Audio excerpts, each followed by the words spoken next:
and welcome back to After the Stars Story. Today we're going to be talking about the Acolyte episode 6. That was a really good episode. There were definitely some really cool scenes, and we finally got to see the lightsaber whip in action. I was so happy. I was like really happy about that. That was really cool. And then, I'm sorry, I was jumping right into it. Getting to hear Chimera finally say it was Cortosis. We all knew what it was, but it wasn't said what it was until now, and he was like, it's Cortosis. And that was like really cool to hear him say that, and seeing him repair his helmet was also fantastic. The first thing that was like really funny is that Osha wakes up like that a lot. Like, just like gasping in air, like she must have, something's wrong with that, because that's just weird, the fact that that happens multiple times. But the episode was really good. It gets another 9 out of 10 for me. 9 out of 10. But it was really good and really cool to see. I really enjoyed it. Those like bird looking things that are on the island that they're on is really cool looking. I really like them. I think they look really cool. It was also nice to see Bezel again and actually see him. Somehow he communicated to Sol that wasn't Osha, that it was May and all that. Somehow Bezel communicated that to Sol. I don't know how, because Yord was the only one that could speak Bezel's language, apparently. I guess Sol could too, unless Bezel was really good with the pen and paper. I don't know. I did definitely like the episode, though. I thought it was really good. I also just really enjoyed something, like, the aspect of it. It was cool whenever he was like, Master Sol, we just got a distress signal in from Sol, and there were casualties, and Ventura is like, I don't know how to pronounce her name, is like, well, how many? And he's like, I don't know, but from the sound, I think he said all of his team. And she was like, get a team ready, we're going out to Kofar. And he was like, how do you even know where he is? And like, her Padawan is what I'm assuming, is like, how do you even know where he is? And she's like, because I sent him there. And you can hear the worry in her voice. And so that was like really dooming, just saying, like, it was really sad to see. So wasn't expecting that. And then I said to my brother while we were watching, I'm like, if they show Jackie or Yord, I will scream. And what do? They show Jackie and Yord. And I was like, you guys are pouring salt in a fresh wound. This hurts. And then whenever they were talking about it, and she was like, you killed Yord, my friend, you killed him. Like, you killed all my friends. And he was like, she's like, you killed Yord. And he's like, the one who was going to turn you in because you were wrongfully accused.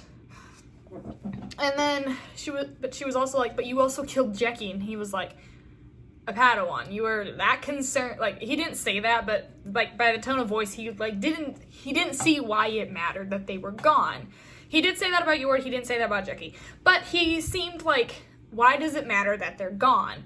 That's the past, this is the present. And he's like, all that anger, all that fear built up inside of you, that you didn't complete one thing, and that was getting rid of me, because she was holding on to his lightsaber the entire time.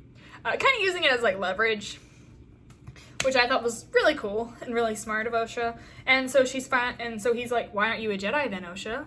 Why do you still think of yourself as one? Why aren't you? Huh? Why do they teach you all this? Why did they throw you out? Because you were nothing.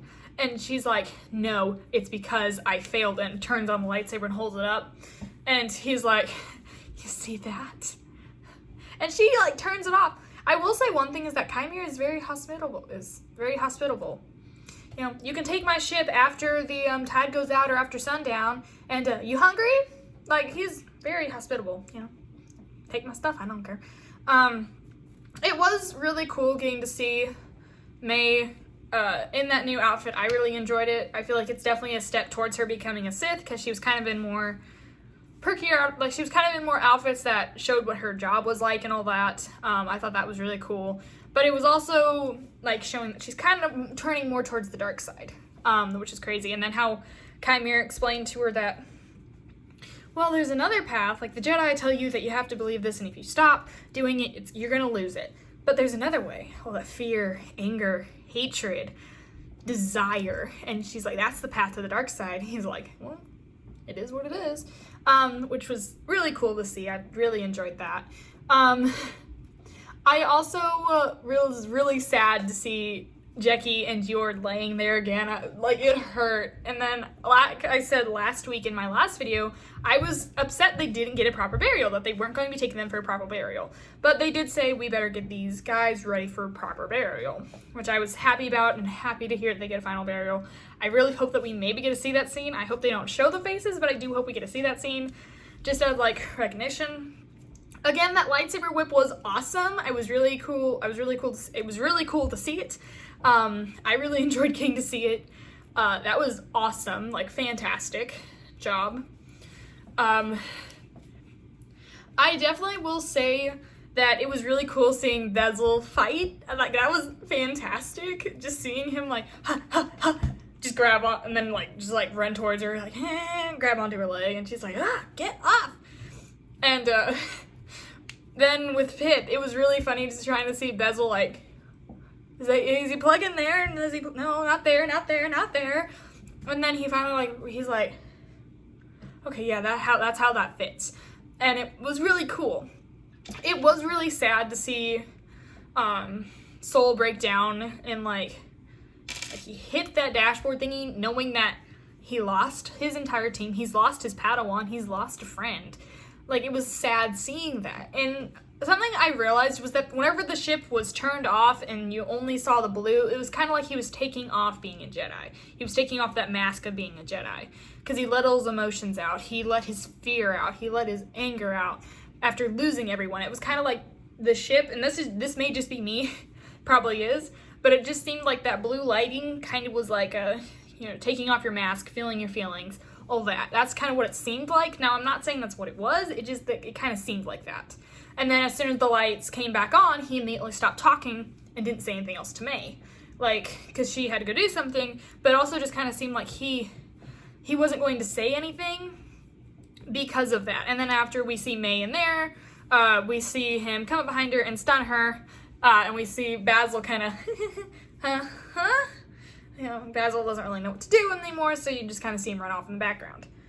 And then you hear them coming into the transmission, like, Soul, don't leave, keep your thing on, yada, yada, yada, and then he just jumps to hyperspace, which was really cool. I did think that was cool, and then seeing it reminded me a lot of the Bad Batch whenever the Bad Batch had just escaped Tantus, all of them were safe, Omega was free, all the clones were free, and they jumped out of hyperspace, and then almost immediately afterwards, the Star Destroyer comes in and flies over Tantus. That's kind of what that scene reminded me of, because Soul leaves, and then their other ship comes in. So that was, like, really crazy. And then hearing the Nestro, like, I don't know how to pronounce her name, so I'm sorry, was like, what do you think happened here? Well, I assume it's to her Padawan. He's like, explosion, then a fight. But who would do this? Somebody, like, who could do this? And he's like, do you think that it could be Soul? And she's like, that is a big accusation. No, it has to be somebody that's tipping the scales.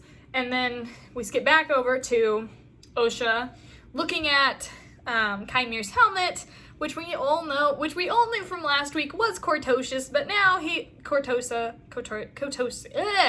I cannot speak today, I'm sorry. We all knew that that's what that was, and she's looking at it, looks up at that wall that he just has of it, and then puts it on. We hear, like, the Darth Vader breathing, which was crazy. I was like, what? And then they just left us there. So I am excited to see what happens next week. I am really looking forward to that. Sadly, I will not be able to see the 8th episode until I get home from camp, because I will be gone at camp this month, so there won't be no videos or anything like that, just as a warning. So the 15th through the 19th, there'll be no videos, and probably not even the 20th. There won't be any videos because I will have just gotten home from camp and all that. So, and I will not be able to watch the Acolyte until after I get home. So my Acolyte video will probably be that Monday's video following, so the 22nd of July will probably be the video that I post. That's for the 8th episode, though. I will still be watching the 7th here, and then I will be leaving off to camp, and I will not be able to film. But this episode had a lot of emotion. It was crazy seeing Soul break down. It was crazy seeing Osha kind of tune into the darkness and tune into her anger, which was absolutely crazy. It was really sad. I was surprised whenever May kind of snuck up on him. Like, you do realize that he can feel the Force, like, he can feel you through the Force, and that you're also can use the Force. So this is crazy, the fact that you're trying to sneak up on him.